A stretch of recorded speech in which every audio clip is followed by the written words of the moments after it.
This is Super Yacht News with E. Sisman. Hi guys, welcome back to the channel. It is Thursday, the 14th of April. Alright guys, so we've been watching, over the last number of videos, we've been watching the vessel SuperYacht Amadea since she was in the Caribbean. She was in Antigua and she was in English Harbour there. Had an AIS switched off. In actual fact, it's not that unusual for this vessel to do that actually, because I did notice it in various different ports in the south of France with the AIS turned off in the past, in the last couple of years. So anyway, she was in the Caribbean, AIS is turned off, then she left Antigua and she headed to Panama Canal. She went through Panama Canal and up to Mexico. Now, even before she'd left the Caribbean, I had said that she was most likely going to Vladivostok to join SuperYacht Nord. So she went through Panama, she went up to Manzanillo in Mexico. From Manzanillo in Mexico, she then set sail for Fiji. And she went to a place called Nadi, N-A-D-I. Someone told me it's pronounced Nandi, but I don't know. Anyway, she headed there. It's on one of the islands in Fiji. And she spent 18 days traveling to Fiji. She did 5,124 nautical miles to get there, which is almost 10,000 kilometers, almost 6,000 regular miles, and almost 10,000 kilometers, which is a really impressive distance to travel without refueling. But interestingly, the vessel has 8,000 nautical mile range, which is incredible, and that's at 13 knots, and she has 393,000 litre fuel tanks. I've had quite a few people ask me how much it would cost to refuel one of these things. Now this particular vessel, at the price of fuel right now is around 1.5 litres, 1.5 euros per litre. So this vessel would cost approximately 590,000 euros or $640,000 to fill. Now that's assuming that price, because obviously in Fiji it might be more expensive, and also whether they have to pay duty on that fuel price. So yeah, it's an expensive business, right? Anyway, let's get on to the main story. And the main story is that upon arrival in Fiji, the vessel was apparently, according to the local newspaper there, the vessel was seized upon arrival.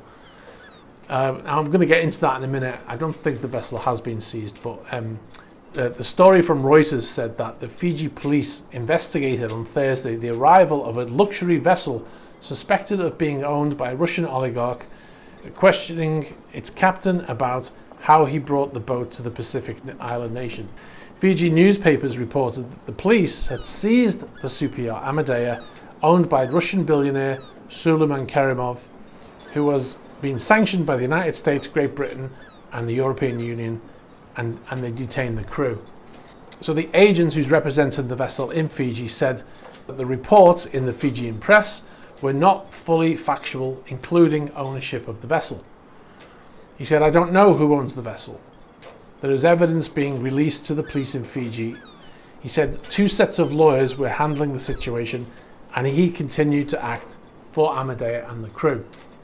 As far as Suleiman Kerimov goes, he has been linked to the vessel, and it is believed he is the owner of the vessel.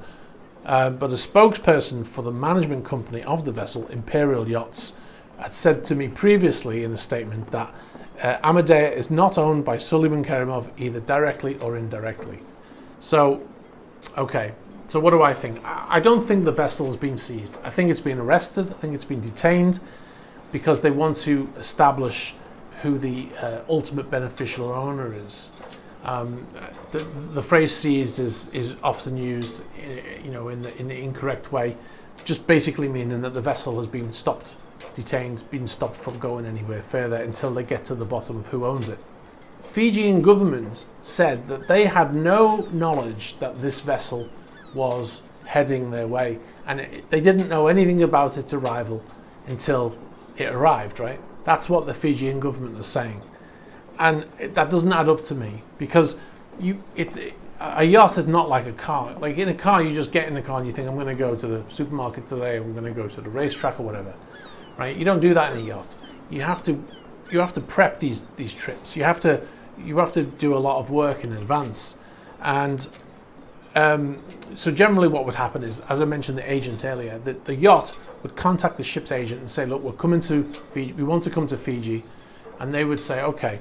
So they would ask for all the relevant certificates, like health declarations and copies of passports for all the people on board, and they would send them to the agent, and then the agent would submit to the authorities in that country on behalf of the vessel, right? So not until they get that approved would they go there. Also, someone would have to authorize the berth where the yacht is docked currently in Fiji, right? Someone authorizes that in advance. It's not, you don't just turn up and say, oh yeah, just park in the corner. It doesn't work that way. So that has to be authorized in advance, as does the pilot. Now, if you don't know what a pilot is, a pilot, when you go to a foreign port, very often a pilot comes on board and he goes onto the bridge and he instructs, usually the crew stay in control of the vessel, but the pilot instructs the captain and everybody on the bridge where they're going, you know, because they know the areas, they know where to avoid if there's shallow waters, anything like that. And the pilot instructs them, and then they dock the vessel with the pilot on board. Now that has to be arranged in advance. A document from the government of Fiji website says that yachts are only to depart for Fiji once clearance is obtained. So they're saying don't even come here until you've got clearance to actually arrive in Fiji. It says, further going on, it says those who wish to enter Fiji must declare their interests directly with the Fiji Revenue and Customs Service and submit all relevant documents to this address at least 3 working days prior to departure. That's prior to departure from your previous port. Now, as we said earlier, it took Amadea 18 days to get there, so they needed to apply and get approval 3 days before. So 3 weeks before they left, they would have got approval to go to Fiji, right? So according to Fiji port requirements, any yacht arriving into Fiji must obtain approval from the Ministry of Health, the Ministry of Trade and Transport, and the Immigration Department. It seems highly unlikely that a yacht would cross the Pacific on the basis of bunkering there and not bother to inform the relevant authorities. That seems very unlikely. And not to mention that as impressive as a range that vessel has, they've used the majority of their fuel to get there. So what happened here? There are 3 possibilities that I can see. The first one is the captain didn't plan the trip properly. That's very unlikely.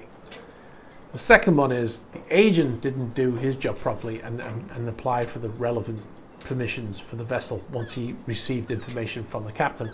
That's also very unlikely.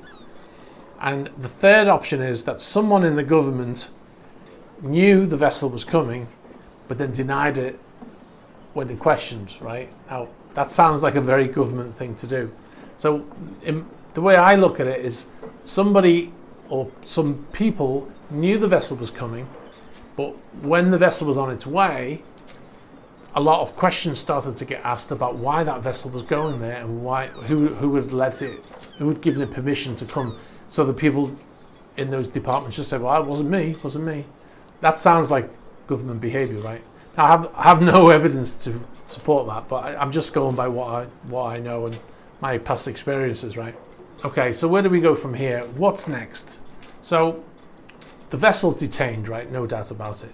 They're going to do a lot of work like they're doing on other vessels right now. Flying Fox detained in Dominican Republic for the same reason. They're trying to establish who the ultimate beneficial owner is. This is the new phrase, UBO. The name on the paperwork might say Bob Smith, but the real owner is this guy over here, and he's just trying to make it look like somebody else owns it. So the ultimate beneficial owner, who benefits from this vessel. So if they can prove beyond the shadow of a doubt that Mr. Kerimov doesn't own the vessel, then the vessel may be allowed to refuel and leave, right? However, if they prove that if they show enough paperwork that he doesn't own it, but it is another Russian, whether or not he's on the sanctions list, you may get into a situation like we had in Norway, where nobody wants to sell fuel to the vessel, right? That's a possibility because it's Russian owned. But anyway, regardless of that, no doubt there's going to be an investigation. They're going to do a lot of work to really establish who owns the vessel, probably searching the vessel too, questioning the crew, etc. Also, the US, there's a US consulate in Fiji, and they're also advising the Fijian government.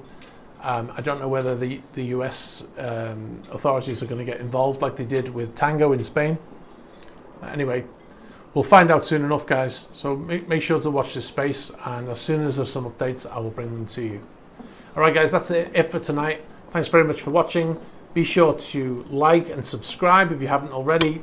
Subscribe, but be sure to like even if you have already. And I'll catch up with you soon, guys. Thanks very much for watching. Bye-bye.